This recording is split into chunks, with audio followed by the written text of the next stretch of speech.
Action అంటే కూటమి ప్రభుత్వం ఇప్పటికిప్పుడు ఎన్నికలకి వెళ్తే 25 సీట్లు కూడా రావంట. పైగా నేను చెప్తున్నాను రాసి పెట్టుకోండి, ఇప్పటికిప్పుడు ఎన్నికలకి వెళ్తే 25 సీట్లు కూడా రావు అని చెప్పేసి ఈ అరకోటి మేధావి చెప్తున్నాడు.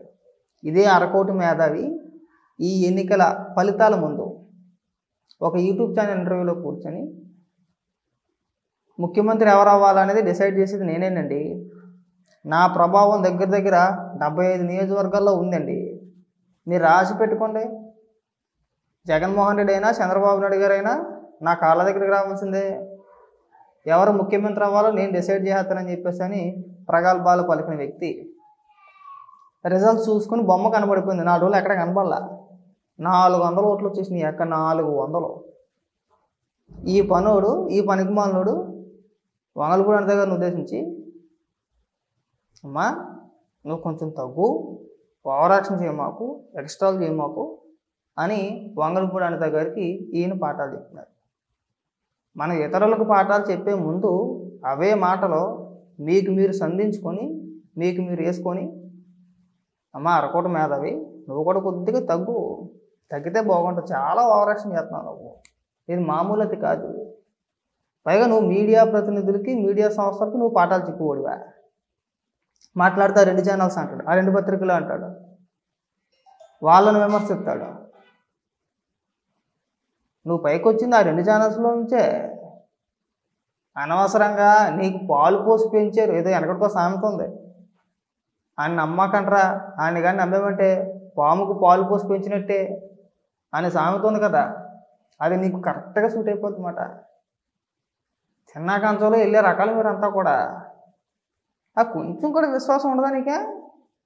విశ్వాసం సంగతి పక్కన పెట్టేలే, ఏందై నువ్వు చెప్పే పాఠాలు ఎవరికైనా నువ్వు చెప్పేది అంటే చంద్రబాబు నాయుడు గారికి తెలియదా, పవన్ కళ్యాణ్ గారికి తెలియదా, లోకేష్ గారికి తెలియదా, హోంమంత్రి గారికి తెలియదా, ఇక నువ్వు వచ్చి పాఠాలు చెప్తావా? పైగా పెద్ద మేధావులాగా ఫోజు, ఎందుకు అంత ఓవర్ యాక్షన్, ఎందుకు అంత ఓవర్ బిల్డప్? నీలాంటి బొక్కడాగాలని ఎంతమందిని చూశారు, అర్థమైందా? మరి అతిగా పేలిపోమాక, మాకు తెలిసిన వ్యవహారం అంతా కూడా. ఈ పనోడు తెలుగుదేశం పార్టీ నుంచి టికెట్ ఆశించాడు, ఎమ్మెల్యే టికెట్ రాలా. వీడి సంగతి బాగా తెలిసే, ఇలాంటి వ్యక్తుల సంగతి చంద్రబాబు నాయుడు గారికి బాగా తెలుసు. అవకాశవాదులు పక్క పచ్చి అవకాశవాది, తన రాజకీయ ఎదుగుదల కోసం కులాన్ని అడ్డం పెట్టేసుకొని మళ్ళీ వెనకాల మళ్ళీ కులాన్ని తీసుకొచ్చి ఏదైనా ఒకటి వస్తే సరిపోతే కులాన్ని ముందెట్టేస్తాడు. వీడి నోటుదోల కొలిది నోటుకు వచ్చిందల్లా వాగేసి మళ్ళీ కులాన్ని ముందెట్టేస్తాడు. ఏమన్నా అంటే మేము అదే అంటాడు. వీడు సొంతంగా ఏడలేడు, వీడు కూడా పాఠాలు చెప్పుకోడే. మంగళపూడి దగ్గర ఓవరాక్షన్ చేస్తున్నారా? మరి నువ్వు చేసేది ఏంటో? ఆవిడ ఎమ్మెల్యేగా గెలిచి ఈరోజు మంత్రి అయ్యారయ్యా. ఆవిడ రాష్ట్రానికి హోంమంత్రి ఆవిడ. నువ్వో మన బతుక్కు వచ్చింది 400 ఓట్లు. 400 ఓట్లకు మనం పేలిపోతున్నావా? సుప్రీంకోర్టు ఏం చెప్పిందయ్యా? తీర్పు చెప్పేసిందా సుప్రీంకోర్టు? ప్రభుత్వాన్ని ప్రశ్నలు వేసిందండి.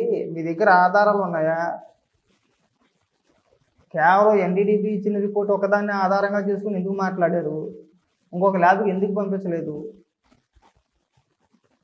ఈ సిట్ సరిపోద్దా? సిబిఐ విచారణ వేయాలా?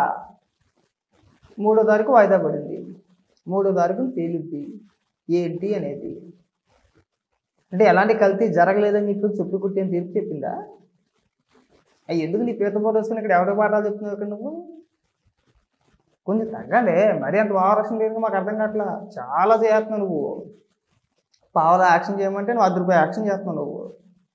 ఈ అతి తగ్గించుకుంటే బాగుంటుంది. రేపు అన్న రోజున మనల్ని ఎవడో నమ్మడు. ఇవాళ పేలిపోతున్నామేమో కానీ కనీసం మన పైన నమ్మకాలు ఉండాలి కదా. అదే ఎంతసేపు కూడా వార్తల్లో నిలవాలి. అదో రకమైన ప్రచార యావమాట. ప్రచార పిచ్చి ఎప్పుడు వార్తల్లో నిలబడాలి. ఏదో ఒక కారణం చేత ఎప్పుడు మనం టీవీలో కనబడాలి. అవునా?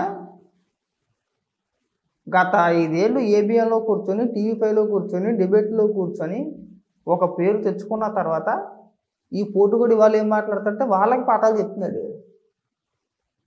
అప్పుడు నాకు ఆశ్చర్యం వేసింది. సిగ్గు అనేది ఉండాలి కదండి మనకి. నీ ఇష్టం, నువ్వు ఎవరికన్నా సపోర్ట్ చేసుకో, మాకు అభ్యంతరం ఏమి లేదు. కానీ మనం పేలిపోయిన మనం మాట్లాడాల్సిన అతి మాటలన్నీ మాట్లాడేసి నీ దాకా వచ్చిన తర్వాత నువ్వు ఫేస్ చేయగలుగుతాను అనుకుంటేనే ఎక్స్ట్రా మాటలు మాట్లాడు.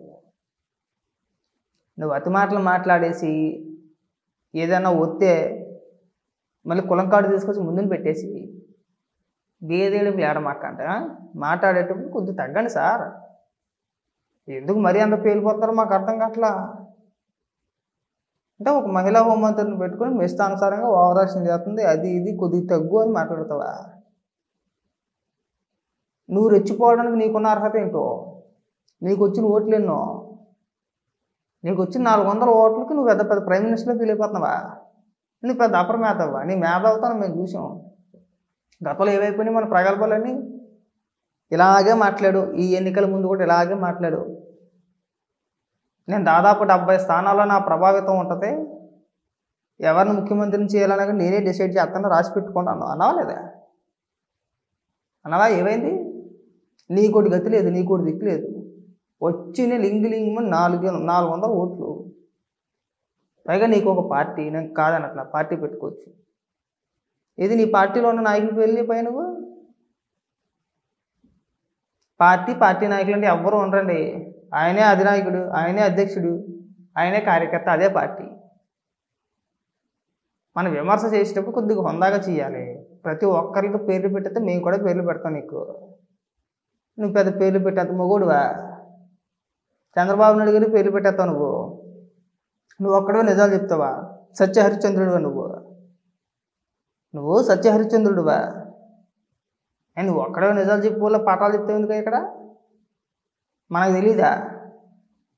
మిమ్మల్ని చూసేవని మేము, మీ స్వభావం తెలుసు, మీ వ్యక్తిత్వం తెలుసు, తమరి అంత మేధావో కూడా మాకు తెలుసు. ఇదే ఈ పార్టీ నీకు తెలుగుదేశం పార్టీ నుంచి టికెట్ ఇచ్చుంటే కనుక చంద్రబాబు నాయుడు గారిని, లోకేష్ గారిని దేవుళ్ళ తర్వాత దేవుళ్ళు అని చెప్పేసి పొగిడేద్దు కదా, అవునా కదా? మనం ఒక నియోజకవర్గం నుంచి సీట్ ఆశించాం కదా, అది రాలేదు. రానందున నీకు ఈ అతి మాటలు, ఈ అతి పేరాపన అంతా కూడా. కనీసం ఇప్పటికైనా ఈ అతి పేరాపన తగ్గించుకొని ఎంతసేపు కూడా చంద్రబాబు నాయుడు గారినో, పవన్ కళ్యాణ్ గారినో, మంత్రి అనిత గారినో విమర్శించేస్తే మనకు ఉపయోగం ఏమీ లేదండి. ఇక్కడ గత ప్రభుత్వం చేసిన తప్పుల పైన కూడా మాట్లాడగలిగితే శభాష్ రా బాబు, బాగా చెప్తున్నాడు అనుకోవచ్చు. మీడియా అంటే ప్రభుత్వానికి వ్యతిరేకంగా ఉండాలి, బాగానే ఉంది. సాక్షి కూడా మీడియానేనా? గత 5 ఏళ్ల కాలం పాటు సాక్షి ప్రభుత్వానికి ఎప్పుడైనా మాట్లాడిందా? సాక్షి ఎవరిదయా? దాని మీడియా అని చెప్పేసి నువ్వు ఎలా అంటావు? అది మాత్రం మీడియా. సరే, ఎందుకు ఈ తలాతోకలేని మాటలు మాట్లాడతారో? మీకు, మీ కోటికి మీకు పెద్ద దండం పెట్టాలి. మళ్ళీ చెప్తున్నాను, మీరు ఓవరాక్షన్ చాలా చేస్తున్నారు, కొద్దిగా తగ్గించుకోండి. మీరు అన్న మాటలే. మీరు రాష్ట్ర హోంమంత్రిని పట్టుకొని ఏమమ్మా అనిత, నువ్వు చాలా ఓవరాక్షన్ చేస్తున్నావు, కొద్దిగా తగ్గు అని ఏదైతే మాట్లాడవో అవే మాటలు నేను మీకు చెప్తున్నా. నువ్వు చాలా ఓవరాక్షన్ చేస్తున్నావు, చాలా తగ్గాలి. నువ్వు చాలా బిల్డప్ చేస్తున్నావు, నువ్వు చాలా అతి చేస్తున్నావు, కొంచెం తగ్గు. అనిత గారికి చెప్పావు కదా, వైసీపీ ప్రభుత్వం